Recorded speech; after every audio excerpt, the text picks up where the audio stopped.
All right, Danny, welcome to the Golf Coach Podcast. How you going, brother? I'm very well, thanks. How are you? I'm good, man. I'm good. Thanks for coming on, mate. It's nice to meet you. It's nice to have you on. You too. You too. So we got Danny on here. Obviously, you are a putting expert. Is that what we can call you, mate? A putting expert? Yeah. We'll stick with that. It sounds nice. I like it. I like it. Yeah. I've been really, really looking forward to having a putting coach come on because hmm I'm an absolute nerd and I love learning, right? And B, Yeah. I really think that people need to be hearing more from putting specialist coaches for sure, because to me the golf game is so complex, right? And we have specialists in other aspects of our life, knee specialists, foot specialists, whatever it is, who kind of work in certain Yeah. areas. And for me, golf is so complex, looking after golf swing and mechanics, and chipping. And I think putting itself, it's its own little family that needs its attention. It's a whole other Yeah. game of golf, is what I say to some of my students. And would you agree? Would you agree? Yeah. I think obviously it's an area which the user putter are probably the most out of the bag. That's a fact. But also the fact that when people come in and whether they've played with a friend who they're complaining a 36 handicapper's hitting it 50 yards past them, maybe a bit more erratic, but everyone can put well. Doesn't matter on size, physique, flexibility, Yeah. age. Um, yeah, anyone can put well. I totally agree. You know what I say, Danny? My wife doesn't play golf, right? I say that I could make her the world's best putter. Well, maybe not me, maybe you could, but I can't make her the world's best ball striker. And I think anyone has the opportunity to be the world's best putter. Oh yeah. So even if we stood and had a 10-foot putt for $1 million each, you'd like to think you could have a chance. But obviously the tour guys just know it, obviously, and focus a lot more around the putting, so they'll have a higher chance of holding that putt. But yeah, it's definitely an overlooked area, I would find, and especially at the academy when we have now like an interactive kind of range with Top Tracer and the games, and people do that and then they just walk past the putting studio and past, and then they come back in and go, yeah, I'm hitting it good, but I just keep putting bad or three putting or. Right. Um, but yeah, it is something which I would notice even here, being here a couple of years now, is changing. More people are paying attention. So That's for sure. tell me, how did you get into putting? How did you become, an expert in this field? What led you this way? So it was a bit of a, even from, I was a bit of a weirdo taking golf up. So I originally played football, through injuries, had to stop, contracts terminated, etc. And then took up golf. So started off five, bit of a weird one for first handicap, got down low, and it was one area of the game I never had a lesson in. So the feel was whether it was just always there or I'd always backed myself to be a decent putter. So then after doing a couple of degrees, obviously one being the PGA, started coaching, and again always found putting like a fun part to the game. Again, whether it's breaking putts, stuff like that. So one niche that I found, especially starting with the academy here, is it's just that no one really focused on it as much as just swing, swing, swing, swing, swing. Even if you was to look in the UK, there's maybe a handful of sort of specific putting coaches. So yeah, it was one area which the academy never had anything. To work under Pete's name is obviously a high privilege anyway, and yeah, I think it's just got a lot more traction around our area as well. Even from people travelling up from London or wherever it may be, just to try and find or hone in their putting a little bit more. So yeah, as soon as I got to the academy, offered a chance for using the studio and using Pete's name as well, which is brilliant. Yeah, it's just an area which I don't think people focused in on as much. Yeah. And so we've been mentioning the name Pete there, right? And I pretty much was just chirping your ear off as I met you for the first 10 minutes before the podcast started about, Mr. Pete Cowen, who you work for. Can you give us a bit of description on who Pete is? So Pete, if you was, I suppose, type the name in Google or any search engine, is probably one of the top two or three coaches in the world, I would say, from the players he's worked with Rory, Brooks, Stenson, Poulter, Westwood, Harrington, all the guys who, I suppose, even now as golfers, we still look for their names if you're watching the Open or whoever you see their names and it stands out. So obviously Pete working with the top guys at the top level has obviously built a name up from himself, winning countless majors. It's pretty special, to be fair, working with him. He's a great golf coach. Like every time like I was telling you before, if I listen to something, I'll just type Pete Cowen into podcasts, or I'll type it into YouTube and just kind of listen to him talk. And, we're talking before about how much wisdom and just gold nuggets that he's got. And every time he talks, to me, it just seems like there's just everything is described so beautifully. It's like there's no wasted words. And, he just seems so deliberate in everything he says. And, to have that kind of stable of golfers, like for people listening to this, I was listening to a story about Pete where Pete was sharing where he was at a tour event, and this is before he had a bit of a team working for him, and he walked outside to the tour event onto the driving range, and he counted 17 tour players just playing at a DP World Tour event standing on the range that he coached at that point in time. And he walks out there and says, there's no point me going out there because someone's going to get upset that I'm not talking to them. So he went back inside and had a cup of tea. And I think at that point in time, he realized that he needed to get some help. And, for someone like us, the thought of even coaching, a tour player on a main tour, I'm lucky enough to coach some on the mini tours, help some an Asian tour, some LET access, all these types of tours.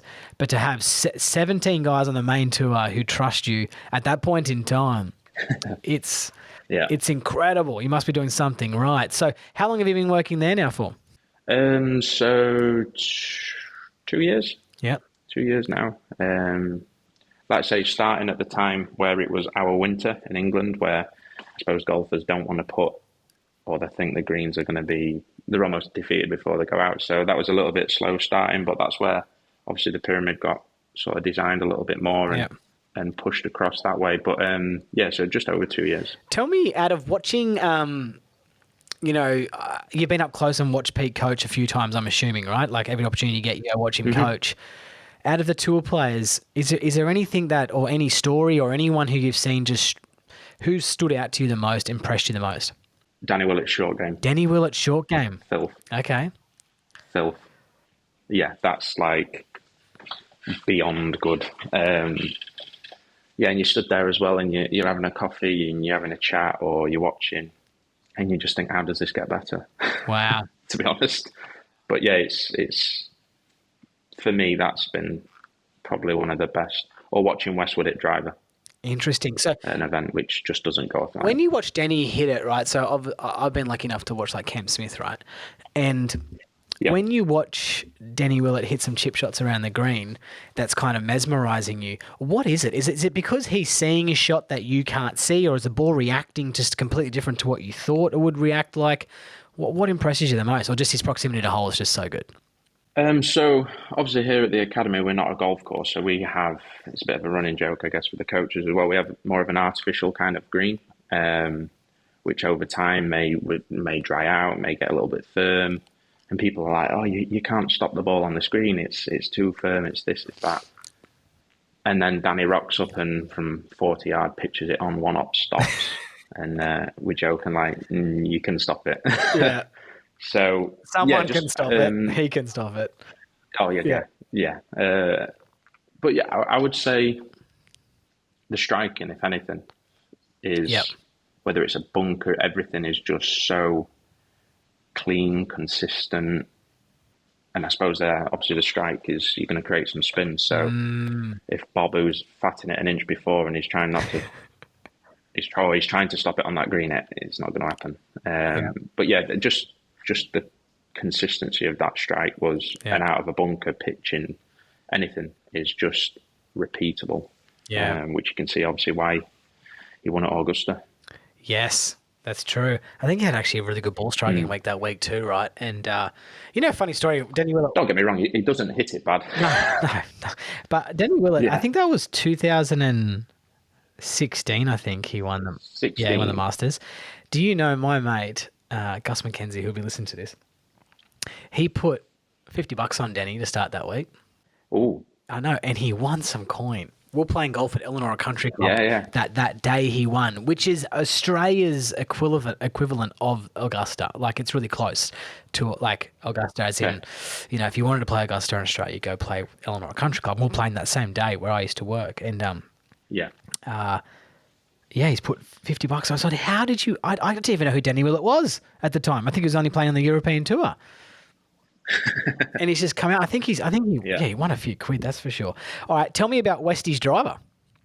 Oh yeah. So yeah, Westy at I'm sure it was the British Masters. I didn't even know sort of Pete was still working with Lee, Yep. so we was on the range.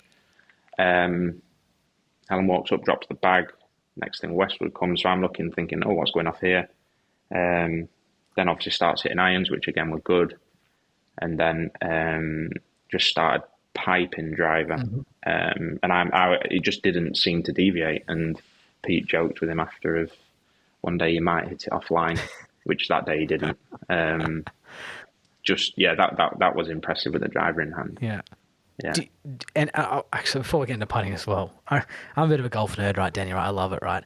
But I was actually watching Augusta one time, and this is when Westy was maybe one or number two in the world. I think Luke Donald might have been one at the time or whatever. Yeah.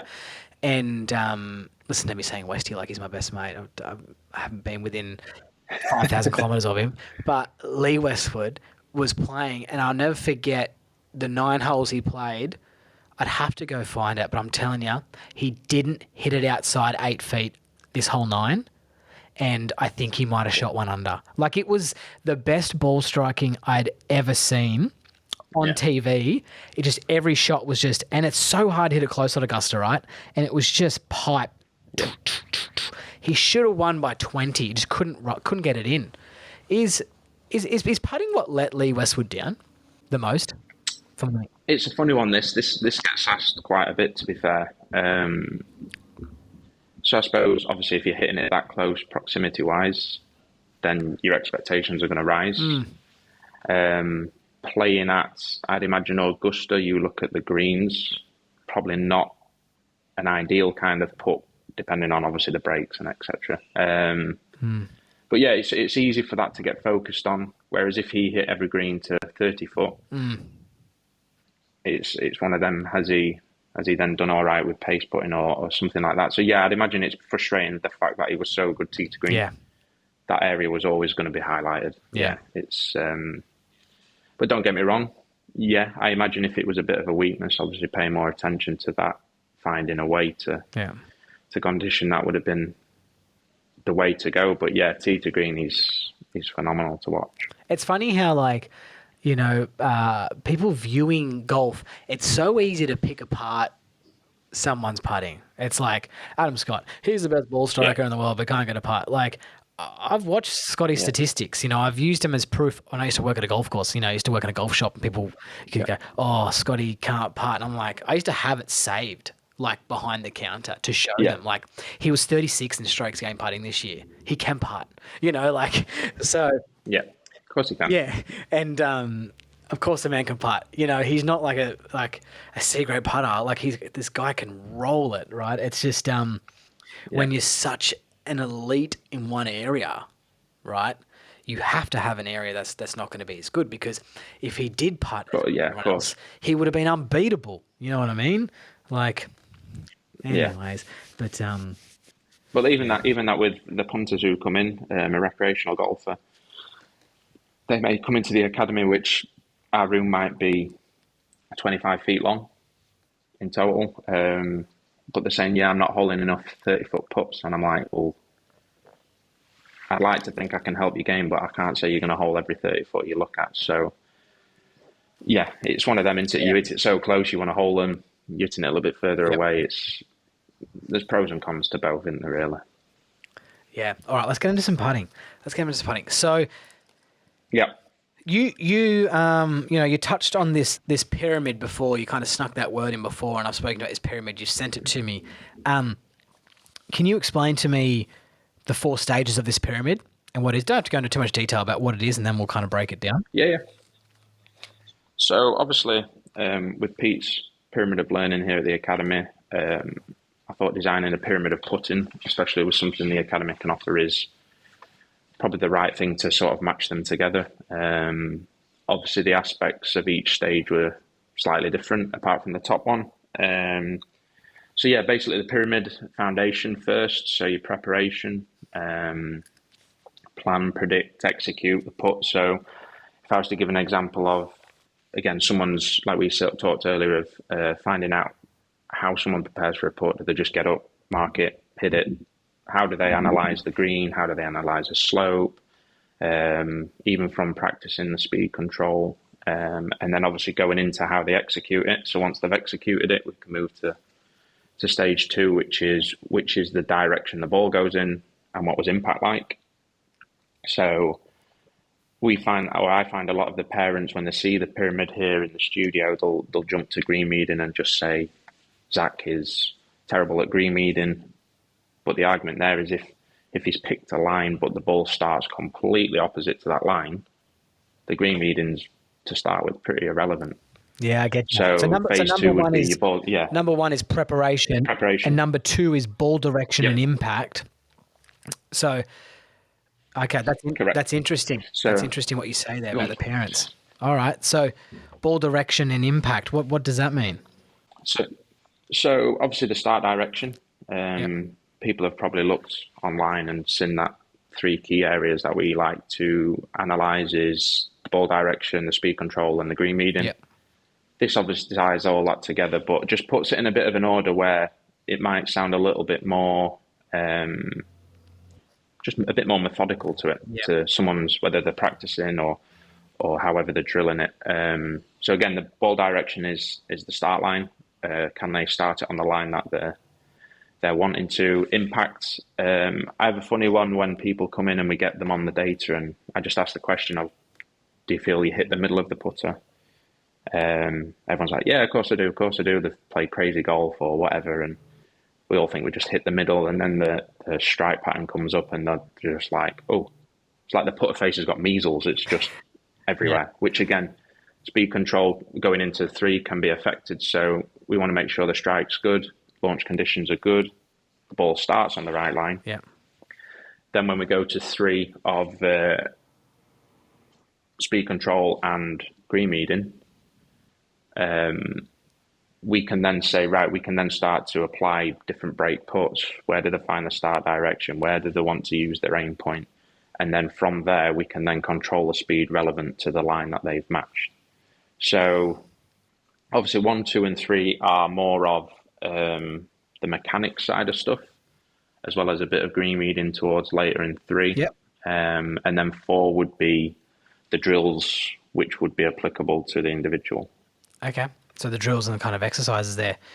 Okay. So I definitely I like that because it puts things into systematic approach. Would you agree with that? Yeah, exactly that. Yeah, absolutely. It's nothing too complicated. You can delve into each category a little bit more, but the roots there is, how do they see the putt? How do they analyze that? Do they start that on their direction with a good strike? Yep. So again, the launch conditions are going to be good.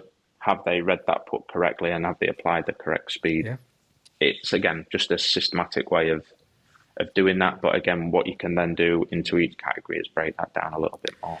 All right. So I've got some questions around green reading, right? And you mentioned there, for people who haven't listened to this, like the talk or the conversation out there that's a little bit of systematic, approach to as well that we've all used is start line, speed.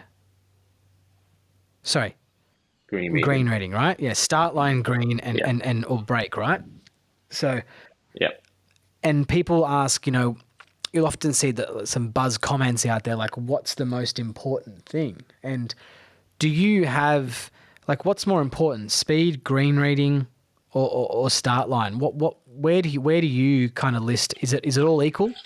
I mean, if you was to think of, let's say we was watching a PGA Tour event, and you could, or you start to see the channel of like a blue kind of channel, they can see where they could hit it within that area to actually hole the putt or have a better chance of holding the putt. Some people may be firmer, so they'll be the low side, and some people may be higher but dying the pace in. So if you was to take that, I'm not saying start direction is completely irrelevant, but the start direction, whether you're on the high line or the low line, would have changed a little bit. So if I was to favour, I probably would say your speed and green reading are important, but you've still got to have an idea of it starting roughly towards them lines. So again, I'm not saying I pick speed and green reading. I want to make sure all three are decent. But if you was then even putting it into this context of if you had a sheet of glass and a hole and a marble, there's different ways or different breaks you could roll that marble in if you wanted to be a bit more aggressive, higher line. So all of a sudden the green reading is actually, it's not just one specific line, the width of my finger, it's actually a channel if you was to think of it like that. Yeah. And everyone's, everyone views a putt differently too, right? And how they view it there. So Correct. When we talk about green reading, and I guess that's in your first point there of preparation, right? Of kind of how we're looking at it. Where does someone get started, right, for the recreational golfer listening to this, or, a golf coach teaching someone, like, where do we start with green reading? Do we have to just make sure we can't do it in one situation? Do we have to have a good understanding of how hard we're going to hit the putt? Like, where do we start with it? Yeah, so you tend to find even asking questions of how far past may someone hit the ball, or are they always short or anything like that. If they actually start to say their speed control is poor, then I would tackle that first. Yeah. If someone's saying, "All right, I'm pretty decent at speed, but I can't read a putt for shit," then we'd obviously apply that. So what I tend to do is, everyone is individual. Everyone sees different things. Someone may be more linear. Someone may see more, like, adapt more to a curve. Someone may seem the aim point better. Some people may find just aiming at an apex is better. Some people might find finding the straight putt better. So I think what I would tend to do is I draw all that out. So I would have a starting point. I would draw the whole putt out. So obviously the apex, the aim point, the curve, the entry point, and the straight line, and then start testing them to the individual. So then you can adapt which sort of green reading to applying to their preparation phase a little bit better. So if someone struggles, I find a lot of golfers who may not have known about aim point, and then you then show them where an aim point is, that sort of panic because it's so much higher than probably what they're used to. So I'm not saying aim point's not for everyone, but some people, without knowing the method, do panic a little bit when they go, "You've just doubled my read of a certain putt." So there's a lot to go around. It's just mapping it out, I'd say. And for me, there's individuals that let's talk about green reading, some skills stuff, right? Some skills stuff to kind of practice, and I've seen the argument out there, and for myself, in regards to, say we've got a 20-foot putt, right, and it breaks, from the right-hand side, where some people like to go out there and put a tee at the apex, right, and try and putt to the tee and then let the ball kind of take it in, right? And I've done exercises with some students in regards to, where do you think that tee needs to go? And I'm talking about with tour players, and them missing the mark by a country mile, right? And when I mean a country mile, like, they might actually miss the high point there by, let's call it, 2 feet. But this player would never miss this putt by more than 2 feet on their read. Do you know what I mean? So this player doesn't like actually looking at this methodical approach of putting a tee out there to help you with your alignment. So for me, what I love to see when I'm hitting a 20-foot putt is I like to see the high point, and I'll train putting a tee there, putting to the tee, and letting it kind of feed in. Like, what have you seen, two different people kind of react differently to that style of putting? To be fair, the other day I had a junior where we used the apex marker as a point. He was a good young up-and-coming cricket player, and he struggled with that. Yeah. But then once I actually, from I think it was around a 12-foot foot putt, I think we were testing. I then put an alignment stick, which would be the straight putt from the point in where the ball is to where the hole is. So I put a stick down there just for him to see, right, where's the straight line? And then what he had started to do was he analysed the slope. So we found he was better looking at more curve rather than a certain point of the apex. Okay. And it just changed the whole aspect to it. So, some people would react to the apex and then think, oh, I've got to hit it a little bit harder just to keep it this side. But then by the time it gets to the hole, like I say, it's 2 foot past or wherever. So prime example was the other day with one of the juniors of just showing him where a straight putt would be from A to B. Yeah. We had him on a right to left putt, and he just started seeing more curve rather than not looking at an apex or anything like that. But again, it's finding what's right for the individual. I think a lot of people don't necessarily know. They just sort of wing it. And that, again, once you identify that, you can make your preparation phase so much more structured. And again, a lot of people sometimes say green reading can take time, but once you know what's correct and you do it more often, then it becomes more consistent and useful. So it just gets quicker. So how does someone test this? So do you think that, for the recreational golfer listening to this or someone listening to this, that they go to the putting green and they just try different types of ways? So that's one way that we can approach it, which is putting a tee out there. And the other one you talk about just kind of looking at the straight line and just feeling the curvature of the ground a little bit more. So there's 2 types of approaches. And for the recreational golfer or someone or even the professional golfer, should they just go out there and just test those 2 approaches on the putting green? So, I mean, obviously testing, you start to see some form of results. I know one thing, obviously, using Skillist for people abroad who aren't in the UK would be they may have an A4 sheet of performance drills, but it will drop into maybe a string line to find the aim point. It may find where the straight line is and then start to see the curve that way. It may find the straight putt. So all of a sudden that sheet of 7 drills covers all the avenues, and then they will start to find, oh, well, actually, I prefer this drill, and you can start to gauge a little bit more into what they would find easier to do. Alrighty. Yeah, I like that. So can you tell me as well, what's Victor Hovland doing when he's walking down the green and he's got his feet on either side of the line? So, obviously with aim point, and the guy's an absolute machine at the minute. Yes. So as they walk down the line, what they're trying to do is they're trying to feel the slope in their feet. Yep. So if we was to slope a floor 2 or 3 degrees, they will walk down, sometimes shut their eyes, stand there, try and feel where the weight is predominantly, whether it's the right side, the left side. And what you then start to find is they'll start to create a visual of the break that they've then got in front of them. And then combining that, once they can learn the 1%, the 2%, the 3%, etc., they can, again, start getting a little bit more creative of finding the aim point and then working it that way. So as they go down and as you see them stand sort of down the line as such, they're trying to feel roughly where the percentage is and where more break might be than less break. Interesting. Now, when you said you used... It's almost like a human spirit level. A human spirit? So if you walk down the hole and... Yeah, if you walk down the hole and you can feel all the weight starting to go into your right, again, you used to put a spirit level there, which is what we'd use as coaches to identify it. Then you would, again, see the spirit level tilt more towards the right and show more percentage. So, yeah, I've just made that up. Human spirit level. How about that?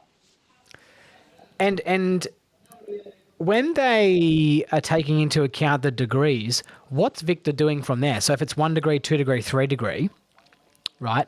And is he also measuring the length of the putt when he's looking at a putt? Is there an equation from there?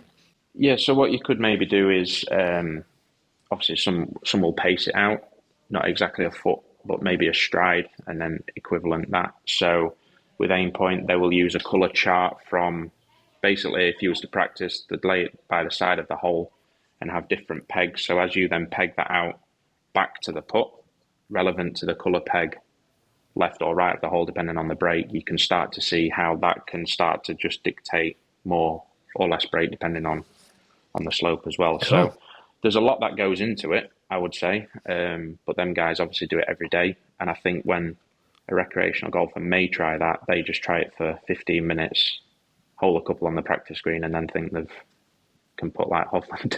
Yeah, yeah. So there is a lot that goes into it, and it's a bit of practice as well, which again is something that probably doesn't get done as often as people maybe should with putting. Yeah. No, I like that. I like that around green reading. And I tell you, Danny, what really helped me with my green reading. So I'm a bit of a, I like systems. I like also to Yeah, have trust.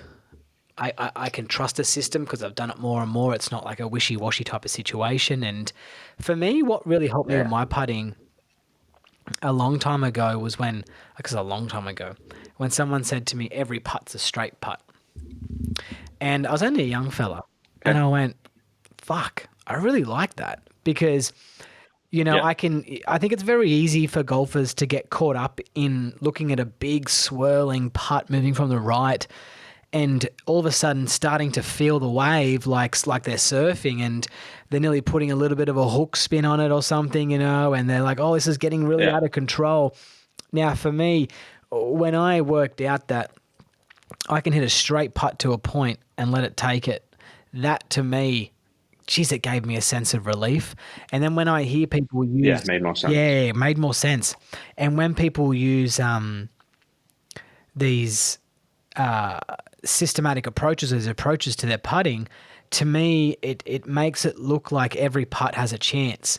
So, sometimes when I used to look at a putt and I go, oh, there is no way that ball can stop there. Where now I'm like, hang on, I know where I can get this ball to stop, or I know where this ball's going to come in from. So to me, working in these types of ways definitely helped me with my own experience in my own game. Yeah, And not that I play a whole lot now, but putting's what let me down the most in my playing career.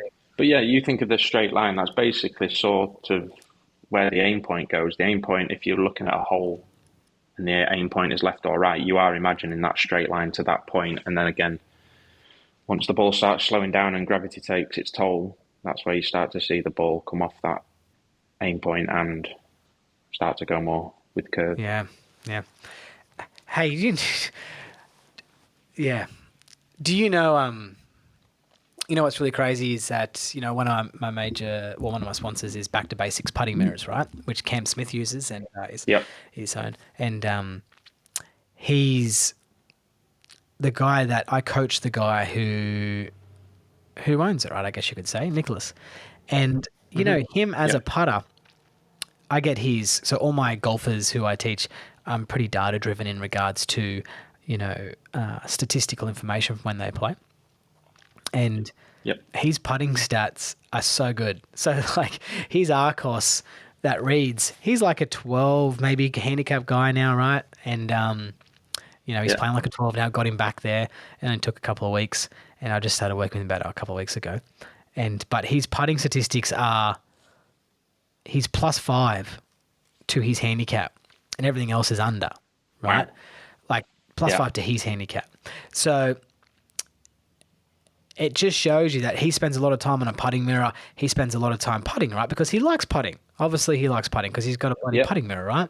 And his putting statistics, when you get his Arcos, it's like no one else in the world. You don't see anyone, everyone's putting statistics are down, right? And do you, with your students, right, do you use statistics and stuff like that to help measure? And what measurements do you use with people's putting? So, yeah, I mean, some people, again, individual based, some people like numbers, some people don't like numbers, some people, if using Capto, can show quite a bit of information. Some people just panic when they see that come up on the screen. Yeah. But yeah, with the guys who using data, I think it's a bit more of an eye opener. Maybe not to actually have as high expectations as good as they think they should be. I tend to use or show a bit of stats of sort of make percentages, even from a certain distance that are saying, oh, I should hold more of these 10 footers. And I'm like, well, if tour stats last year was 42% across all putts, you're an 18 handicapper, where would you fit on? Just to manage expectations. That's I think the biggest thing. But then again, with stats, so I tend to use spider putt a lot, which is good for the individual purely for, it is like a spider's web. So they mark where they're missing the putts, and all of a sudden, after 2, 3, 4 rounds, they can see a pattern of, oh, well, actually, I'm leaving a lot short. We Can you can tell me delve more about into that? more of that, or I'm missing more left. So Yeah, so spider app, what's this? it's called Spider Putt. Yeah.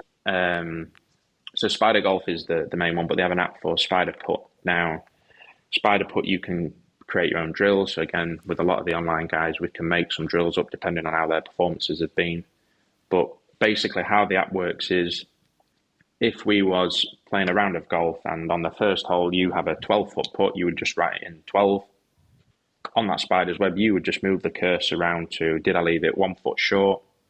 Click next, and then you've got a 1 foot putt. Did you hole it? Yes. Move on to the next hole. So all of a sudden, once the round is finished, the spider's web pops up, shows you where you've missed it, shows obviously the putts you've made, shows the strokes gained, shows the distances from whether it's inside 3 foot, 3 to 6, 6 to 10, 10 to 15, 15 to 20, and then from there, and then we can start to see of, was we missing too many short putts? Was it long putts? Were you missing more left, more right? How did you go against different slopes? So what I found with that, obviously knowing the data anyway and using that, it's been good for an individual to use and actually start to realise when actually they've hit good putts relative to a bad putt. And then they start to know the distances they are actually struggling with. And I guess that starts to give us more of a pattern, doesn't it, Danny? Because when people say, Massive. like, how many times people say to you, how are you putting? Shit. You know, okay, can you tell me more? Yeah. Just shit. Like, oh, I'm not getting any, I'm not holding any putts. And you're like, well, I need to know a pattern just like I do with your long game. You know, you might come in and tell me that I'm, you know, missing 30% of my fairways to the right, you know, or I'm slicing it. I need to know more detail with your putting. So I really like that. So you got this kind of spider's web situation where you can see a pattern. So this has really helped you as well, and I guess helped the student identify where their consistent miss is, right? Yeah, I mean, even as a coach, we're there to help people. So I think if you can give them or let them find the ways of analysing little things a bit better or anything like that, it can only help. It can't hinder. Yeah. Tell me, you touched on there, right, about putting statistics on the PGA Tour or whatever we type to see, right? And there'll always be someone who's listening to this that doesn't understand, like, you blow someone's mind every day in conversation. It's ridiculous, right, how much people think that they hole putts. You said they're 10 foot. What's average? So it can fluctuate a little bit depending on how, obviously, each event going past. But if you was to look around 42% across all slopes. Now, when I've asked people that in the academy and marked it out, they'll go, 90%. I'm like, guess again.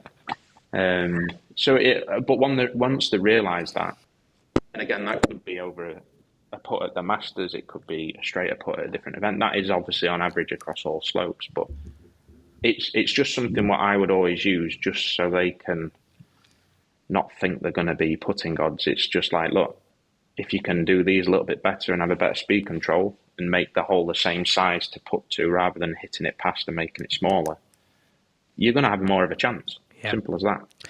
It's so crazy that, right? Like, so 10 foot average is, what, 42%, did you say?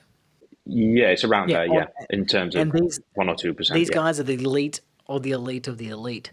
So when someone, you know, talks to the recreational golfer, 18 handicap golfer, and they say to you, oh, I just didn't get any 10 footers in today. And you're like, well, how many did you have? And they're like, 4. Okay, great. Well, you're supposed to, you know, the PGA Tour players only getting maybe 1 or 2 of those, you know, and you didn't get any. So it's probably about right, you know. Like, it's not that. Yeah. And that's the thing.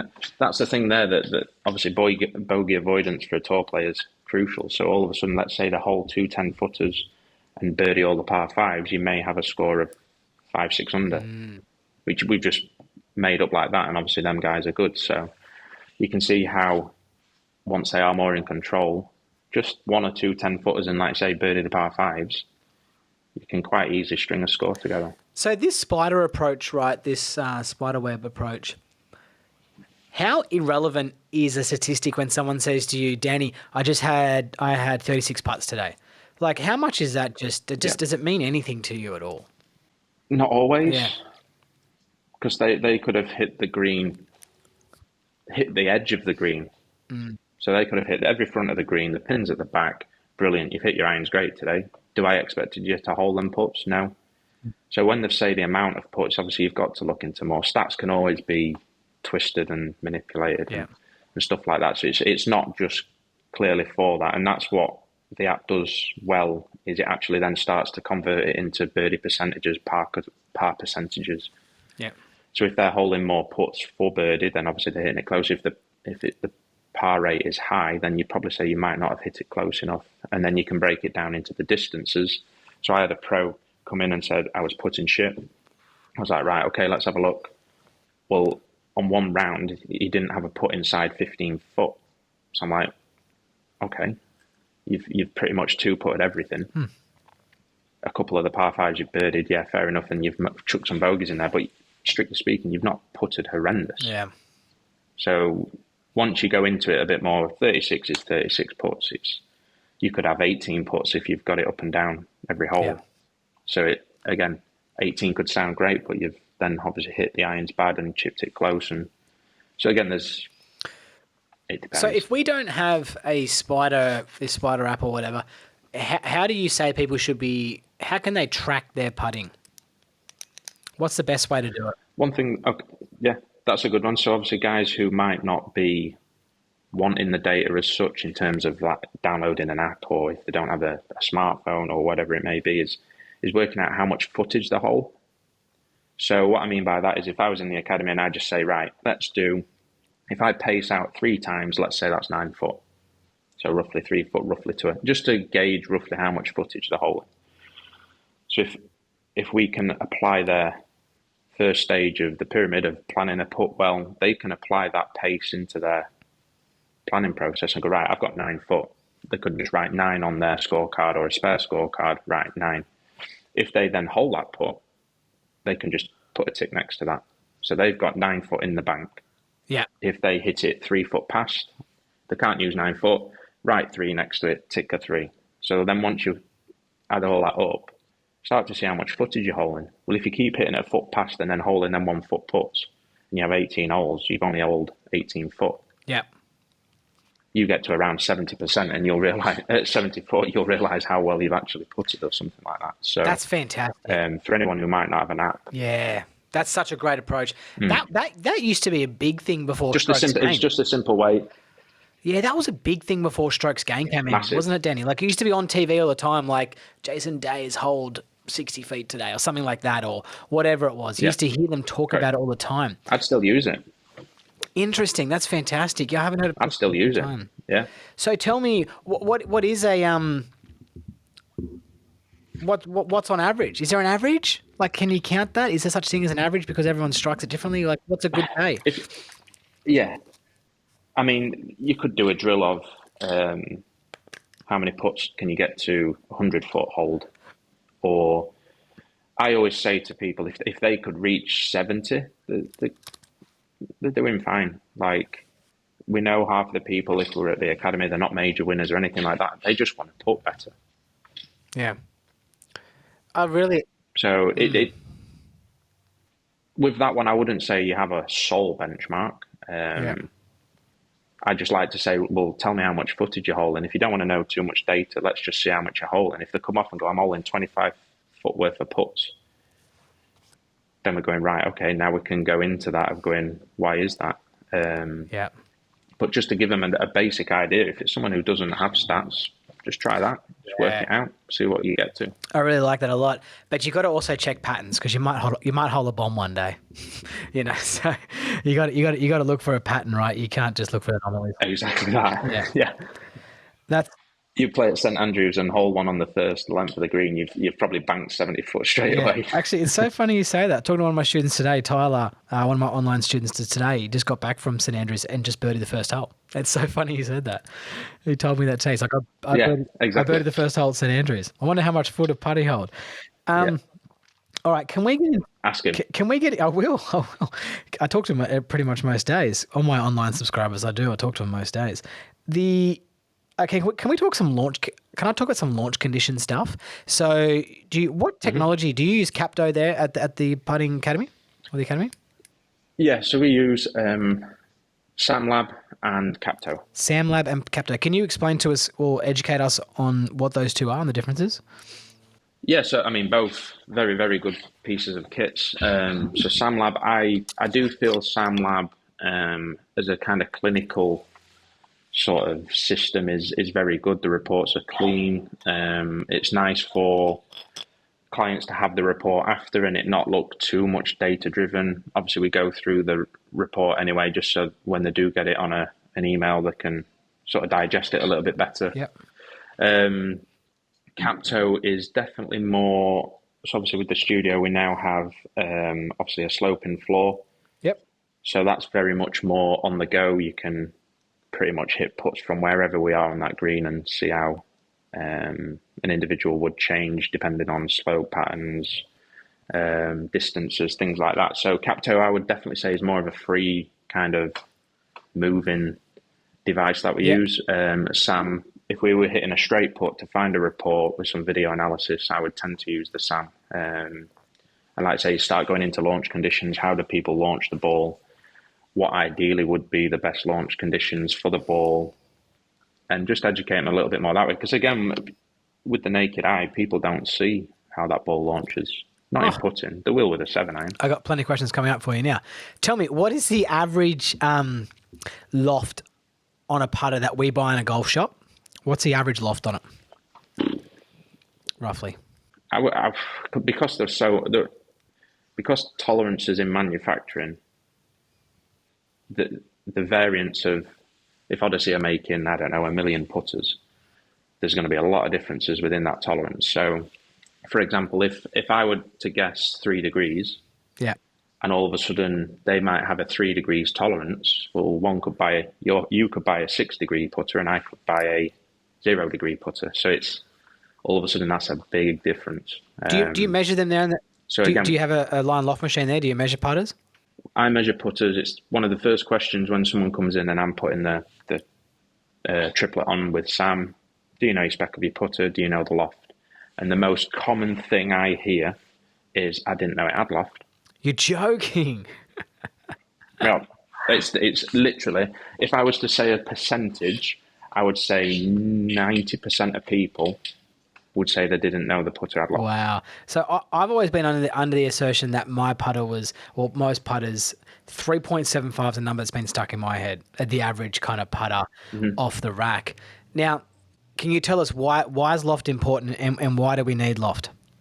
So if you was to think of, obviously, a ball sitting on a blade of grass, strictly speaking, or a couple of blades of grass, that ball weighs a certain amount. So the mass is always actually pushing down on the grass, or it'll sit in a little indent if you was to, I don't know, get a microscope. Now, with loft, obviously, we're trying to be as efficient as possible with the launch. So depending on, I suppose, if we was to think of you in Aussie, greens are going to be nice, slick, probably won't need too much loft to get it out of that indent. In England, normally cold, long grass to keep the greens a little bit healthier, you're probably going to need a little bit more loft. So depending on then how someone then puts, finding the launch conditions, you can start to find out which loft is more efficient for them. So 2 examples I would use how loft can play a part to sort of identify launch conditions. You would look at someone like Zach Johnson with a Seymour putter, hands back. Yep. Probably launches it around the 2 degrees, 0.75 to 2 degrees is a good sort of optimum. But then you may have someone with, like Bryson, with the sick putter. All of a sudden, his hands are basically the opposite way. So he will have more loft to try and navigate how his launch conditions are. Yeah, so people listening to this, like if you think about Bryson and Zach, so when you look at Zach from the face-on camera angle or like the caddy view, it's quite evident that his hands are behind the ball at setup position.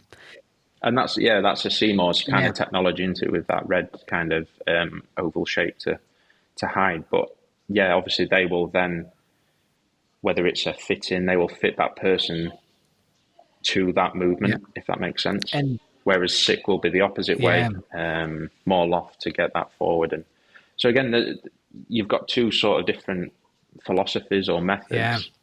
But again, if they're using them putters, they will get that launch dialed in. Yeah, and And then Bryson, the opposite, we see their hands are in front.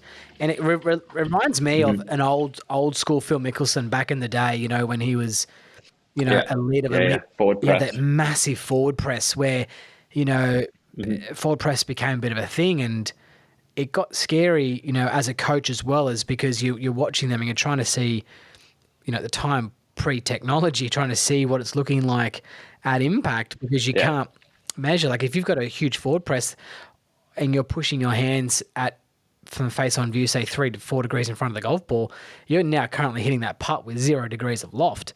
And you're what you mentioned before with yeah, that ball, how it's we talk about it's in the ground. It's actually sitting in the grass a little bit. yeah. We need elevation to get that thing out, and Hmm. you're hitting it straight back into the ground. Like it's awful. So and But not only that, when people forward press so yeah, much, they then wonder why they're hitting pushes. pushing exactly. Yeah, so they're like, oh well, they're like, don't get me wrong. Some people might have quoted Jack Nicklaus or like say Phil, Mm, or all of a sudden they have a putter with 2 degrees aloft. They then forward press because they've seen Phil do it, mm.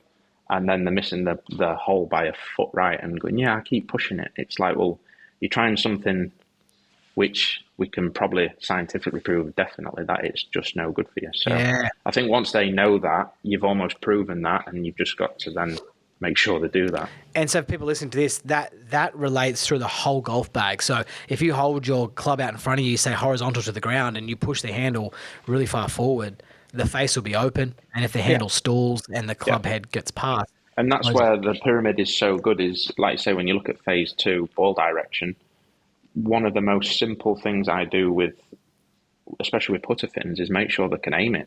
Yes, huge.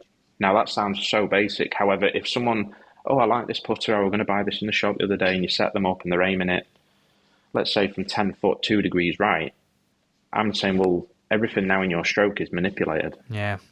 You have to change something coming into impact to then try and hold that putt. And then what I will find is with most recreational golfers is that movement just breaks down. Yeah. So So I want you aiming that putter correctly and then delivering it more square so you've got a better understanding of your mechanics. I love that. I'm going to get to that. But tell me about, so when someone is when we look at a ball, I've seen some great footage of the face on with the camera, say, on the ground, and we see the ball Yeah. come off a putter and then progress forward. I'm going to throw something at you. I don't even know if you know the answer to it or whatnot, but say it is a 10-foot putt. How should Yeah. that ball be reacting on, just say, let's give it just a normal green, right? Let's call it tour level green. Yeah. Like we talk about Yeah. skips, jumps, spinning. Like what does the ball do in an ideal circumstance on a 10-foot So putt? obviously there's two kind of things that I would label them as, and that would be skid and roll. That's how I would label Yep. them. If I was drawing this on a whiteboard here now, I would say, look, there's a certain amount of maybe skid, and then we're rolling. So depending on how long the first section is, if it's skidding too much and then starts to bounce, the roll is then going to be affected. Can we then identify that? So if you was to look at something like Quintic, which again is the camera sort of on the floor, analyzes how the putt is delivered, analysing the ball roll. So again, it'll depend on the individual, how they are delivering that putter. Yeah. But also you want a better ratio of, if someone notices, and I've had it quite often where people come in and go, yeah, I've been playing with Dave and he's noticed my ball's bouncing. All of a sudden we look at launch conditions and some people have actually delivered the ball so far down, which not realising it's coming out like a bouncing bomb. Yeah. So he didn't know that he was doing it, or all of a sudden you then put him through some drills, you see the ball stick to the floor, what feels for him a lot more, and then the roll quality is 10 times better. So yeah, I would label it as skid and roll. How much of each have you got? And again, you would probably need some software to, if you wanted to go really into it, or if some of the guys who are listening want to turn their iPhone onto a slow motion camera, get a half and half coloured ball, lay it down so there's one colour at the top, one colour at the bottom, stand their phone up on slow motion to the side and just hit a few putts at their golf club and then play it, and they will start to see how the colours interact with the floor. I love that. And Again, if someone doesn't need to go and buy a Sam Lab for that, it's just something that they might find interesting. But then also they might find that Jesus, my roll is shit. Yeah, I love that. Jeez, I love that. And that's such a great way to look at it. Okay, so we've talked about loft on a putter, launch conditions there, skid and roll, forward press there. So what you're telling us there and educating us on is launch conditions. There is no one size fits all for each green. So basically, due to the nature of the different types of surface areas we're on. Yeah, so a tour player would obviously, if they're going from playing PGA Tour and coming over to play the Open Championship where the greens might be a little slower, they have obviously the option to get on the tour van and maybe tweak the loft a little bit. Yeah. Go out onto the green and just analyse that. But yeah, I would say when most people come in, depending on the individual strokes, again, it's such a variable with golfers is we're all different. Yeah. Yet we all see something and all want to try the same thing. If we can get the launch, like I say, between 0.75 and 2 degrees, they'll roll the ball nicely. Yeah. I love that. Now let's talk about aiming. Let's keep rolling with it. So, do you use a putting mirror in your coaching at all? Yes. Yeah. Yep. Now, let's bring in the back to basics putting segment here. So people listening to this know that supporters of the podcast, back to basics putting mirrors. I use the ProPath putting mirror every single day. Discount code below gets you 15% off. I was actually putting my golf bag together for tomorrow's round, Danny, and I thought, you know what, should I take my putting mirror out of there because of my coaching bag? I thought, nah, it's staying in because I know tomorrow I'll be using it. And yeah, I love my putting mirror. Such a good tool. Plenty of things, right? Yeah. Like I call it, it's my own personal Sam Putt Lab, right? At a fraction of the cost, right? Because you can measure it. One of the things I love to do with a putting mirror is the one that we use, the ProPath putting mirror, right? It's got 15 degrees of curvature for the path on it, right? I think PGA Tour average is between 12 and 19. I think they drew the line at 15 to call it the happy medium. But what I like about it is filming the bird's eye view, and you can measure the center of your putter and see how it's moving in relationship to that line. Anyways, that's enough about the back to basics putting mirror. But tell me, how often should everyone have a mirror? How often do you use a mirror? What do you use a mirror for? I would use a mirror most of the time. Yeah. Now, again, there's a few sort of myths I would say that have come with a mirror before. Of everyone says you've got to have your eyes over the ball. Yes. Now, what we tend to find there is people's perception then does get thrown off a little bit. So someone who may have had a good aim may then go more over, and then what we may find is they start to aim it a little bit more left, or they perceive that they're aiming straight when they might be going left, or vice versa. If someone stood too far away from a mirror and go, well, actually, Dan, I can't see my eyes in this mirror, and you find out they're aiming right, then obviously we need to adjust that.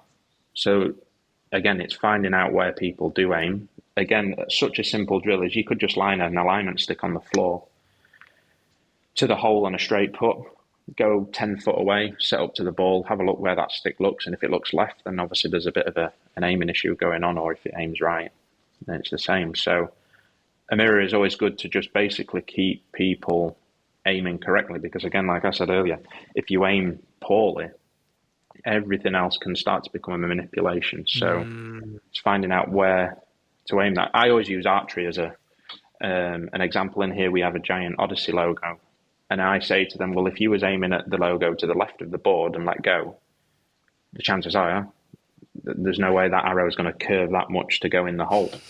So there's no ball flight necessarily with a putt. Is if you start that ball right and there's no slope, it's going to the right. Now, if I can make you aim better, I'm not saying you hole every putt, of course not. But if you use the archery again, you've got more chance of hitting bullseye. Yeah. You still might hit it around the edge of the bullseye, but you've still got more chance of hitting the board rather than you manipulate that back on. So again, aiming is just something which is so, I would say, overlooked. Oh, definitely. It's huge. It's huge. And I think people underestimate how good Cam Smith is at aiming. Oh, he's a good putter, but his aiming skills are, I know that seems really crazy for people to listen to this, right? But people absolutely. People never thought about putting the way we've spoken about it today, right? People just think putting's putting, right? But his aiming skills, and you look at his eyes before he hits a putt, and it's like he's forgotten he's about to hit a putt. He spends that much time looking at his aiming, right? And the way he settles his hand in there on his leg before he hits his putt. His aiming skills are elite. But I've actually got a question for you as well. So, one of my tour players were playing at the time, a big event here in Australia, and he said to me, he's putting it, right? He's a really tall fellow, and he uses a short putter, and his eyes were actually over the other side of the ball, and he was actually struggling with his putting, right? And he kept using a mirror, and he wanted to make sure his eyes kept being on top of the ball. And I said to him, he said, what are you trying to do? He said, I'm trying to do this. And I said, where do you like putting? He's like, I like having my eyes more over the ball, like past the ball line. And I said, well, do you putt good when you do it? And he said, yeah, I do. I said, well, fucking do it. And I said, why don't you do that? And he goes, well, because someone said to me, it's not good to have your eyes over the ball. Exactly that. And I just went, hang on, let me do some research here. So I just texted a few of my putting mates and said, because someone got an answer for me. Oh, yeah, we don't recommend that. I said, has anyone got an answer for me? And no one had a reason to me to why it would be a negative approach.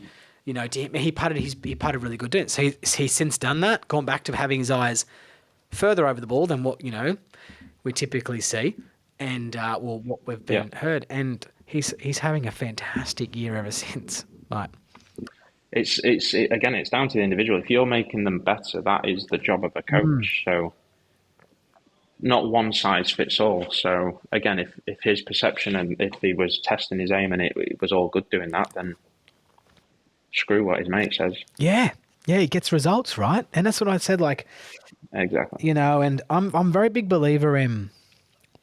I love quantifying things, and I love, it's very difficult for us as well to create a controlled environment to test certain things as well.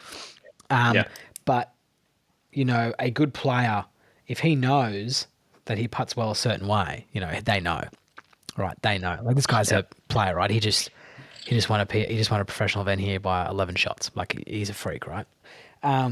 Anyways, so there is no certain rule in regards to where someone should have their eyes in relationship to the line. Relevant to the individual and how they aim, in my eyes.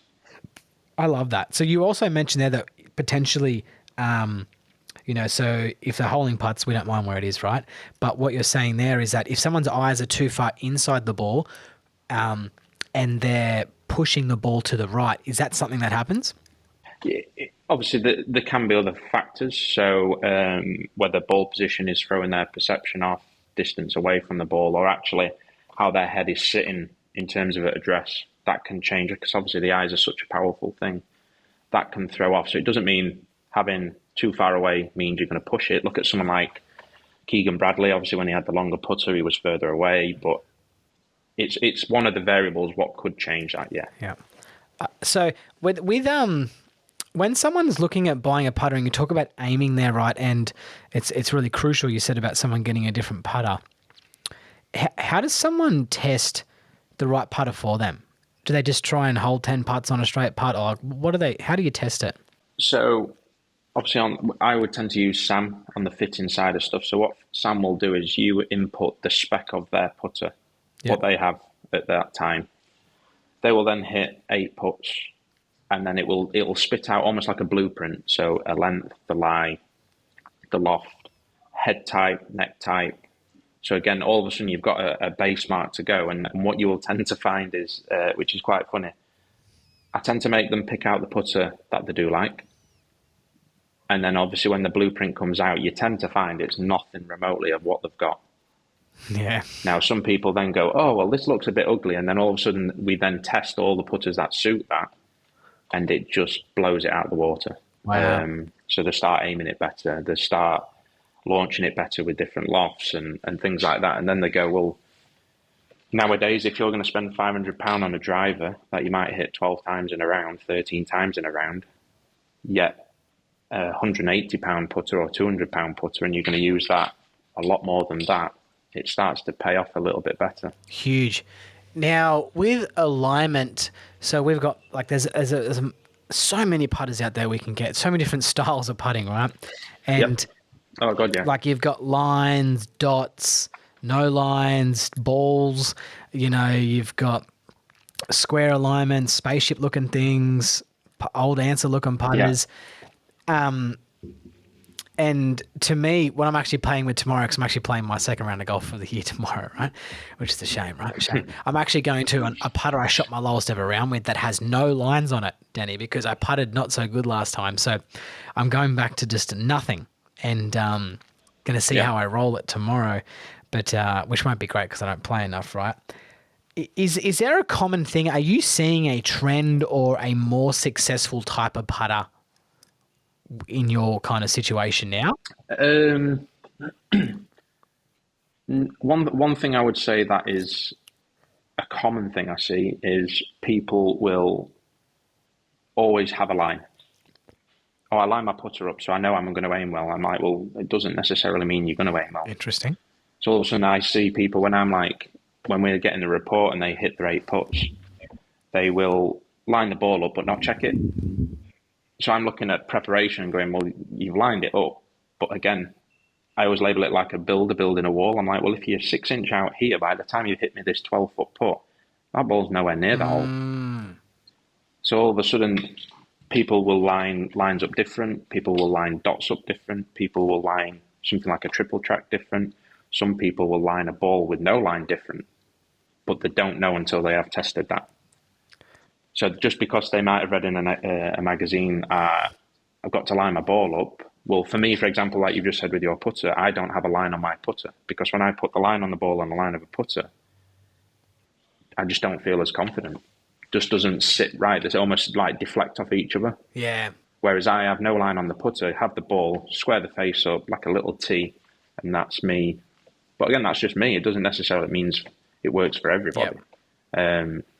But again, different. Yeah, the one common thing, not necessarily the putters, because again, some people may aim shapes better. So something like a 2-ball than a kind of number 7 from Odyssey. Yeah. We have number 7s with a line on the top. We have number 7s with dots on the top. Yeah. So again, it's amazing how that does change someone's perception of aim. Crazy. So there's no trend you're seeing amongst a certain putter? No, I mean, the trend you tend to see is someone like, obviously with the jailbird recently, with Fowler, everyone then wants a jailbird. Yeah. Just because he's using it. It doesn't mean it works for everyone. But again, that's the trend you tend to see is the manufacturers can be quite clever at marketing.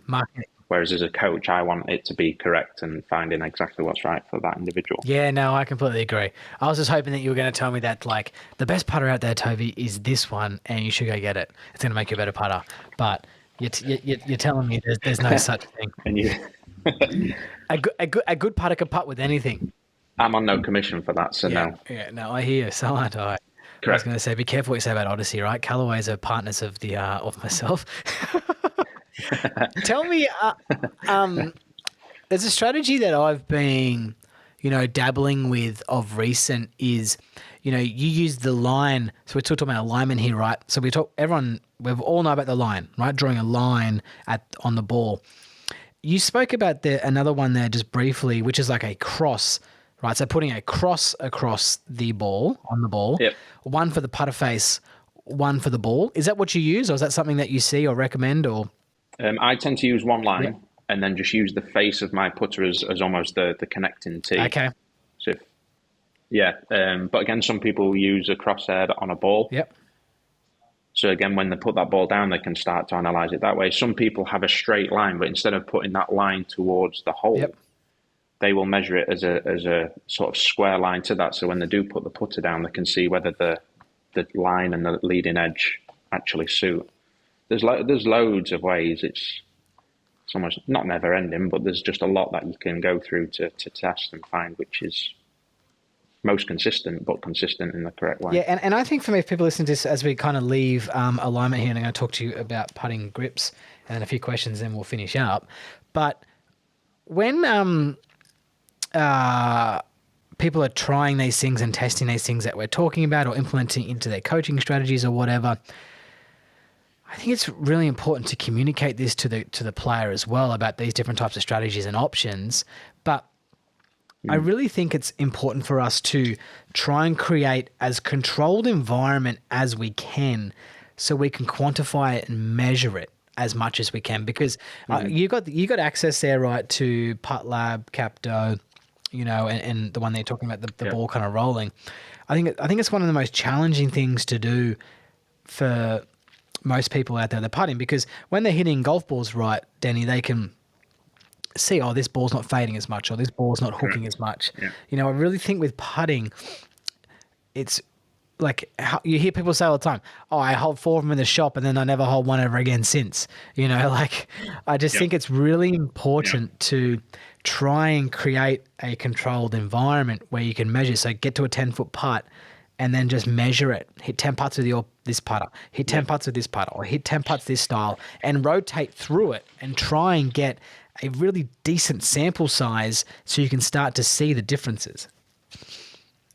Yeah, because it's hard with that. Even if you was hitting from a 10-foot putt from the same spot, you hit 10 putts, I then would have to change where that ball's going to be, purely for the fact the indentation starts to get more and more and more and more, and that's another variable what could change it. Oh, it's so true. When you say indentation, you're talking about the actual line, aren't you? The line of the The indentation, where the ball sat, which could then affect the launch conditions. So all of a sudden, 10 putts, the 11th, I'd almost move it a little bit. Yeah, it's... So then the variables becomes harder than to control. What about when you see like Lucas Herbert, his coach Pewee, right? Sorry, his caddy, and he always takes one of those things out there. Like Santa, isn't it? Yeah, he looks like Santa, right? He's a legend. He's a really funny guy, right? When he takes a thing out, when you put the ball in, and you measure it down and roll it down. What's he rolling it down? What's his object? What's it called? Perfect putter. The little ramp. Yeah, the little ramp. So what we see, people would have seen it on social media because they always go Burko, the videos, where he rolls it down this thing called Perfect Putter that Denny's just reminded me of. Yeah. And you'll see the variables that you get in the putt. So there might be the same putt from, let's call it 10 foot. 10 foot seems to be the number we're talking about. And it just keeps moving and going skew if different ways. Yeah. It's an interesting one, especially with like grain and things like that. That's a whole different ball game. Oh, like my father-in-law talked about this, Danny, right? He says he reckons putting's all luck. He's not a golfer, right? He plays once every 2 years with me, right? We play every second Christmas when we go out to the farm, and I love him to bits. He's like a dad to me, my father-in-law. And he says putting's all luck. It's all luck. But we have to agree there is an element of luck, isn't there, Danny, in regards to the environment? Oh, yeah. God, yeah. Absolutely. Yeah, absolutely. And I think that's why people then almost want to perfect it, but the game is not going to be perfected really to a degree, is it? So, of course there's a matter of luck. There's a lot of creativity in there which can be done. Yeah. Alrighty. Putting grip styles. So different styles, the way people can hold the putter. We'll go through a couple of them I have for you, but can we just knock one off now and talk about it? Is the arm lock. Right, so the arm lock being that the putter kind of runs into your lead forearm there. It could be about 40 inches long, I'm not too sure. And it runs into that lead forearm there and kind of locks it in there, something that we see Bryson do, right? Can I actually tell you this, Danny, right? And I've got evidence to back this up. About 15 years ago, how old am I now? Yeah, 15 years ago, I was working in a golf shop and my brain's always going, right? Like I'm always inventing types of training aids. I've actually got training aid business starting with my friend very soon coming out. And I'm always inventing. And I invented an arm lock putter 15 years ago. And I made one. And I was putting with it. And I mucked around with it at the Homebush Golf Driving Range I used to work at. Anyways. And now it's a craze. I should have patented it. I should have went to Odyssey with it. But see, that's interesting because what loft would have been on that? Well, we had to put heaps of loft on it. That'd have been a standard, really. No, we had to put. Yeah, we had to bend it. Yeah. We bent it. Yeah. Well, I bent it, but it was so heavy and it was an extra shaft. But I remember saying, "This is something we can do." And everyone's like, "You're a dickhead." There you go. Look at that. You're a dickhead. I'm like, I like this. I had it jamming right into my forearm there. But also, Danny, I'm only 2'8", so I could arm lock. I can arm lock your putter. You know what I mean? Yeah. So I would always I had it in there, and I'm like, man, this is a really good way. Anyways, the rest is history. I didn't make any money. I didn't make it. But can you tell me, arm lock putting? Do you coach anyone who does the arm lock? Do you have any arm lock putters there? You know. Yeah, so I have a few recreational golfers who have obviously just bought it from the craze. Yeah. And to be fair, it seems quite consistent. Yeah. In terms of rotation rate of the face is very manageable because it's not necessarily like your forearms twisting too much. It's just working there. Yeah. So again, they're in control of the face, which again is so crucial for putting because of how much influence the face has rather than the path in putting. It's control that face, and again, you're going to be relatively all right. So yeah, I've got a few who use it, and I'll be brutally honest, they're probably some of the better reports I have on Sam from data wise. Well, it makes sense, doesn't it? Which is interesting. It makes sense. Like, we could. Yeah. And again, but some people then struggle with it, don't feel comfortable. Yeah. Would you say it's like a distance control thing as well? Potentially could be a little difficult with it? Yeah, which again, I would tend to do with someone's changes of grip. I think a common one that we hear is going left below right. And we could be on a green. I'm like, right, just hit me a 30-foot putt. And they're like, oh, I can't. It's too hard. So there's straight away, if someone changes a grip, I would go hit me a few pace putts and see how you actually feel. Yeah. Alrighty. Let's move into the claw grip, right? So we're going backwards here from I'm in trouble, and we'll go back to the conventional one, right? When I see someone with a claw grip, Danny, right, my first thought is, this guy's had some mental issues. This guy's had some demons. This guy's been through I'm it. sort of with you on that a little bit, yeah. Yeah, I see a claw grip and I go, this guy didn't think one day this is a good fucking idea. This person's got some issues, and you should tread lightly around them, right? Or if you play them in match play, you think you're one up already, don't you? Just don't give them anything. They'd be quaking. But I understand that's not entirely true, right? But you know, I see Tommy Fleetwood using it, and yeah, he looks all right with it. Looks okay. Looks okay. Tell me, the claw grip. So when people listen to this, your top hand is the conventional kind of style on top of the grip, and your bottom four fingers on top of the grip. Is that what we say, or? Correct. Yeah, so it's almost like if I'm right-handed golfer, left hand on top as normal, and almost literally like if you was clawing that and you claw the shaft that way. Again, some people would use more fingers onto there. Yeah. Some people may just use 2, 3, 4. Yeah. Again, depending on the individual. And that's to me, when I look at that, right, so I got to look at the orientation. So your trail elbow is looking more directly behind you, I'm assuming, right? And it kind of feels like your trail shoulder. Yeah, a little bit more chicken wing kind of thing. But your trail shoulder kind of gets a little internally rotated as well. Like it does seem like a bit of a thing. So is that a putting grip? If you see someone who has had potential issues, let's use the term yips, right? That's the first time I mentioned it the whole podcast. Oh, I see a few of them. Yeah, I'm sure. Yeah. You know, it's like when people book in a putting lesson with me, it's not because they're putting well or they're putting okay. It's because shit's usually really bad. But is that a good strategy to push someone in towards that claw grip if someone's got the heebie-jeebies with the right hand at all, or am I just kind of just beating around there? So obviously if I was here at the academy and doing it that way, then we could almost test the smoothness of the putt, the rotation rates, if it's not too spiking, with a certain grip to go, oh, actually, we're onto something here of identifying it. But also a yip, it could be almost like I don't want to say a kind of cramping movement, but it's something like a little twitch. So obviously we know if you've seen someone with chipping yips, the twitch can sort of kick in, and a bit like I always label it like cramp in bed. If you get cramp in bed, you jump up and you're out of there. So if you can find a grip which isolates that, that is a big part to that. And then obviously you've got to condition it to make it feel better. So you're trying to just take that kind of feeling away from them. Once you can do that, then you can start to just iron out a few other issues. But yips, we see quite a few, and it's not until obviously the individual knows that they've got a yip, but it's also trying to tell them as to why they may have a yip. And And even when people have come in and they don't feel like they've got yips, and you can see, you could start to say, look, that there's something that's triggering this, and we can delve in that way. But yeah, I would, if I was in the academy, then yeah, I would test a couple of different grips to isolate that and get it away that way. Yeah. All right, so let's move into another putting grip, right? Justin Rose is one, I think, who uses the claw as well, right? I've also think I've heard the term someone call it like a paintbrush, or the paintbrush putting stroke or something, potentially. Oh, I've not heard that one. Maybe I made that up. Who knows? All right. That must be down under that terminology. Oh, we have kangaroos and all that stuff around here. That's what it's all about. Someone said that to me today, one of my students. He said, oh no, a new student. He goes, I'm from Austria, but not the place that has kangaroos. That's where you are. I was like, okay, that's cool. Thanks, man. Alrighty, so left-hand low.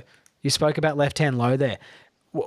And you mentioned there someone might have a strategy, an issue around distance control or can't hit a putt a certain distance. I would say left-hand low these days is extremely popular. Would you agree? Yeah, I would agree with that, yeah, definitely. Yeah. Danny Willett putt left-hand low, does he? Maybe? The last I saw, no. No. But I think I have seen him putt left-hand low. But yeah. Oh, yeah, they'll have all probably tried it. Yeah, I liked left-hand low. I used to use it as a strategy when I played as a junior to help keep my shoulders level, and then I would actually go back to my conventional grip before I hit the putt. Because when we got, when I had my left hand on top, it really helped me level out. Sorry, left hand on the bottom, go cross-hand. It helped me level out my shoulders quite a fair bit. And to me, it gave a real sense of squareness and an ability to kind of square the face up a little bit. It kind of gives that off feeling. Do you putt left-hand low or do you putt conventional? Or?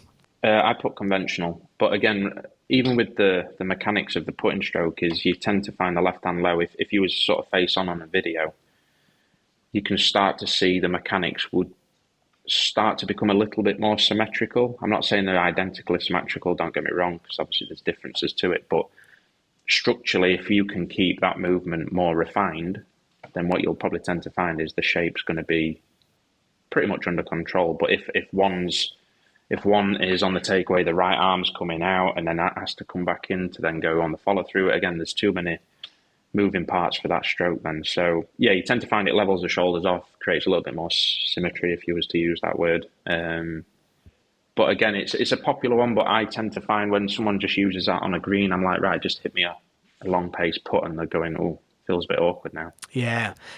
Which I suppose a bit of practice helps. It does feel awkward. I'm not too sure why. Do you know why it feels awkward? It just does. What? I just think whether someone's got a certain dominant hand, maybe that is a feeling. But again, the feeling is such a powerful thing of having the control. If something feels off, straight away your brain's kicking in and going, oh, it's maybe not right. Or, it's tough without trying it. Yes, we've got to measure it. All right, let's get into some questions, right? Got some questions. It's got quite a few. This is actually a good one. A couple of guys mentioned this. I don't know if you know Blue Jones PGA or NK Gauzy. They're both, these two guys here, as I can see on this front page of questions, have spoken about, there's been some recent studies coming out, right, around about, on routine. So Blue Jones PGA, in his words, is a recent neuroscience study on routine, practice stroke versus non-practice stroke. And then he said, discuss. So he's telling us to discuss it. Thanks, Blue Jones PGA. But I've seen this study too, Danny, about people talking about there is no benefit in taking a practice putting stroke. Have you read this lately? I saw something on that. I never actually read the article, but it's a bit like if we were thinking full swing with Pete and we talk about making a movement where the ball is just in the way, how often is it when the ball's there, everyone just wants to hit the ball? So all of a sudden your practice routine, you might be doing that without the ball, but then when you get over the ball, it's like, oh, I've got to hit this. And they don't think of actually just make a movement for the ball just to be in the way. As soon as people see that little white thing sat there, it's it causes all sorts of issues. So the studies there around not taking a practice putting stroke and taking a practice putting stroke. And, there's been that study. I'm not too sure. I haven't read, I read a little bit of it, but I have to kind of see more into it. Obviously, it's just one case study, right? Or one study. Yeah. Has there been any cases or incidents where, you've seen someone putt successfully without taking a practice putting stroke? Yeah, absolutely. Part of the reason is some people don't like standing over a putt too long or having any kind of negative thoughts or anything like that. They go, right, I'll pick that spot. A couple of seconds in, they're off. But also it's amazing how when the ball is in the way, people try and actually hit the ball. So what I mean by that is if we're making a movement in full swing, we just want the ball that's just going to be in the way and we create the movement. Whereas people would try and hit the ball, whether it's harder or guiding it in terms of that sense, but then the movement becomes a little bit different. So it's an interesting one. I've not actually read the whole study, but I saw that actually maybe a week ago, I think it was. I saw something along them lines. Yeah, no, it was quite damning. It went quite viral. I've obviously got it sent to me by like 5 different types of people, right? And I've seen all that. I've seen Aaron Badley as well. How he, I'm pretty sure next to the ball. Can't exactly quote me on this, but I don't think he takes long around the ball. He does a lot before the golf ball. He's a great putter, but I'm pretty sure he's not in there taking practice putting strokes before. But I don't. Yeah, I'm not too sure. Anyways, it was interesting. For me, right? People like, for Blue Jones PGA and everyone else who kind of asked about that question there around it, I haven't given anywhere near as many putting lessons as Danny has, right? But I think it's definitely each to their own. And for me, I don't even use the term practice putting stroke. I use the term rehearsal. So rehearsal, yeah, I like that. Yeah. Yeah, so I like to rehearse what I want to have happen, and if that's a visual type of rehearsal that you plan on using and get success from, if you've measured it and quantified it, and in an environment where you can see that it is better, then I'm all for it, But as long as you've got a dedicated rehearsal to help you hit that putt, if it's feel based or whatever it is, or if it's making a practice putting stroke or not making a practice putting stroke, like you say, right? There's many ways you can do it. This is Neil Canton. He's put a question here, which we've touched on. I want to kind of go into it as well, as green reading methods without aim point. So obviously he doesn't want to talk about aim point here. What other methods are out there that we can use? Are there other types? Yeah, there is. I think one, like I say, the aim point is some people find it hard to do. But one thing that I find that has had more success, should we say, with the recreational golfer is obviously they're working all week, want to get to the course, have a bit of fun with their friends. Now, I call it finding straight. So what I mean by that is I would just, if they was planning a putt or we get them going around a hole, I would just make them find where the straight putt uphill would be. So what I mean by that is, let's say I have, again, a 10-foot putt, and the straight putt, a little bit uphill, wherever it may be, was directly behind the hole, straight back towards my ball. Well, that would be a relatively straight putt. Yeah. If that straight putt was to the left of the hole, and I'm looking now and going, well, actually, my ball is 90 degrees to where I am, and I can see the straight putts coming from this direction, again, you've got more break. So all of a sudden, that sort of 90-degree window you've got from there to straight, if you are halfway in between that and it's 45 degrees, then again, you've got a little bit more break, but you can see where the break's coming from, or you can start to visualize the curve. That, I would say, is one where people do see more of the putt. Yeah. Definitely more of the putt. Like I say, aim point's quite a structured way to read it. It's great if you can use it. Some people can't, or some people struggle understanding it. So again, as a visual, finding straight's not a bad one.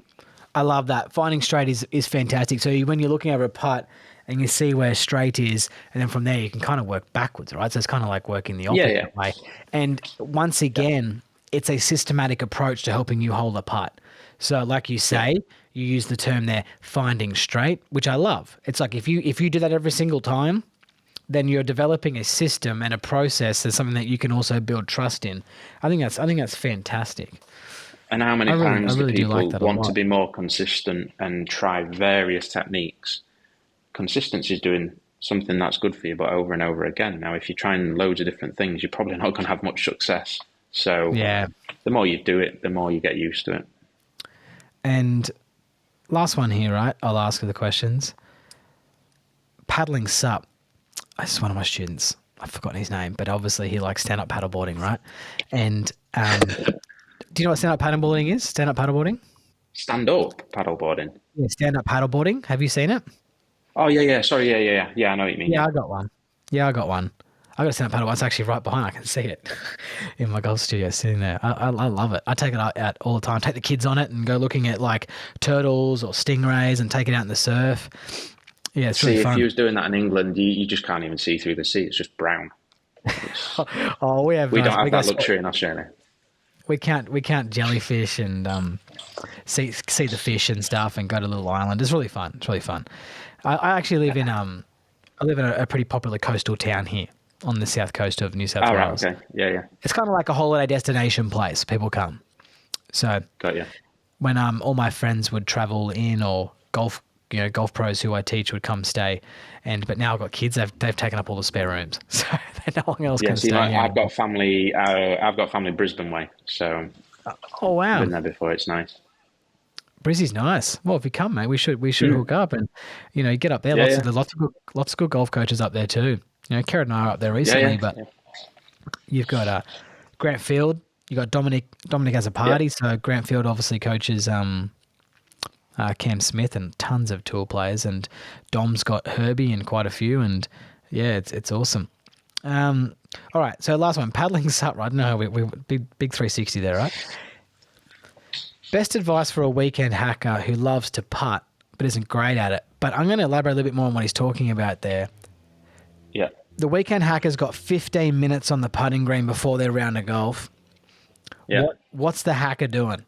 I would stick a tee peg in the middle of the green, just a tee peg, and Yeah. I would put from as many different places on that green to that tee peg. Fantastic. And the benefit That's what's the benefit of that? benefit of that. I would say if they can hit the tee peg, brilliant. It's a smaller target. Pace control will start to identify that to a smaller target. I would also say if their friends saw them miss a few 2 foot, 3 foot putts, then they're probably not going to give them on the course. So that neglects that kind of miss for them. So if they're playing for a bit of money, then that's a bit of a positive. But yeah, I think just focusing on a little bit of a smaller and not being so, I've got to hold this before I go out, or I've got to hold this, or I've used too many of my good putts or something like that. I would put a tee peg, middle of the green, different breaks, get the speed. I love that. I love that. I love that from a positive front, and and also blocking out the negatives because nothing's gone in, nothing's gone out, Correct. nothing's missed. Yep. No overconfidence, no underconfidence. I really do like that a lot. No. Danny, this has been fun. I've learned a lot. This has been really, really good. Now, before we leave, you got to tell us, where can we get you? Do you on socials? Do you give online lessons? Tell me. So yeah, obviously on Instagram and Facebook, Twitter, the usuals, and yeah, do coaching obviously on Skillist as well. So that may be individual lessons. More people tend to do the subscriptions just because you can obviously get so much more time every day working together for a month, 2 months, 3 months, depending on how often people do. But yeah, Skillist is probably the biggest platform for that. Yeah, and the online monthly subscription plans, and that's like a lot what I do as well. And what's happening there is that you can give your advice to someone, and then they can go work on it, come back to you, go work on it, come back to you, and just see how it's kind of working, not kind of love you and leave you. And from there, Danny, as I say to anyone, like, just give me 3 to 4 months. You don't have to be with me forever. Let's just nail this out. And for you, it's like, let's just get you a blueprint of putting. This is what you do when you putt best. And then once you've got it, I'm not going to say you don't need to see you ever again, but at least give you some really good, get an expert looking at your putting, right? Yeah, and that's the thing I think with the pyramid of putting helps is it's actually structured. So some aspects you might think, oh, I thought I might do that better, or you think, oh, yeah, of course I aim the putter well, but when you go through a few drills, you go, actually, I'm noticing I don't aim it as good, and then obviously once you go through the pyramid and you do it that way, you just putting the pieces of jigsaw together to make the bigger picture better, rather than just thinking, well, I'm missing all my putts short. Go into it a little bit more and find out a little bit more about your own putting. Educate on your putting. Hey, I like this. I like this pyramid. I like this pyramid thing. I feel like I'm a bit of a pyramid scheme. I used to work with a guy who was involved in a bit of a pyramid scheme. And he used to get around, right, and he had this he's actually, rest in peace, lovely gentleman. He's passed, right? But he wouldn't mind me joking about this. He had this like nut bar thing, like this muesli bar he used to carry in his top pocket. And it was part of his pyramid scheme.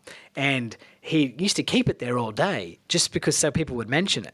So, oh, we got a nut bar. Yeah. Do you like it? You can do extra da, da, da, da, da. And then he'd hook you in. He'd hook you into his pyramid scheme. And he'd eat one, put one back in. And that was part of his scheme. But anyways, that's got nothing to do with putting. But Danny, it's been fantastic. So we can get you on Skillers. I'll put the link below to get you on Instagram and all that stuff. Yeah. And you post some cool stuff on Instagram. You know, I've just kind of recently started following you. My friend Kerrod Gray recently did some stuff with you, and you know, I kind of hit him up and said, "What do you reckon?" He's like, "Yeah, go for it." He said, "Just be careful. He dresses like Darth Vader when you rock up in a pink shirt." And I said, "I like wearing black too, Kerrod. I like wearing black too. Nothing wrong with that." But mate, it's been great. You know, if I'm ever over, thank you for having me. I'd love to come hang out. I'd love to. It'd be sick. You know, I wouldn't leave. I'd rather be there though. It's warmer than England. There's nothing exciting here. You're not giving much positive vibes. It's just England. It normally rains, although we've got it hot this week. When you said 33 next week, we're at 30 today, so it's nice. That's nice. Well, enjoy it, you know, and it's interesting. It'll soon go. Mate, I love. Like, we spend a lot of time in Bali, Indonesia, my family and I take the kids there for maybe 4 months of the year. We go there most winters. Yep. And it's amazing what warmer weather and good weather does for your energy and your vibe and a bit of vitamin D. 100%. You know, like I could never live in, obviously I've lived in Australia, so I'm not used to colder climates, but I could never live in a place where it gets that cold, unfortunately. No, it's brutal at times, but yeah, it is what it is. England, it has its moments. Lots of my friends are from England, though. Jay Kelly. Yeah. Clappy, You know, I talk to Jay all the time. I talk to Clappy all the time. You know. Yeah, we're good lads. Yeah, no, all good. All my mates are English. Two of my groomsmen at my wedding are English. Love it. There you go. Hey, mate, it's been special. I'll let you get to work. I'm going to go to bed. I'll talk to you soon. Thank you very much for that. Speak to you soon. Yeah, mate. Bye-bye. Bye.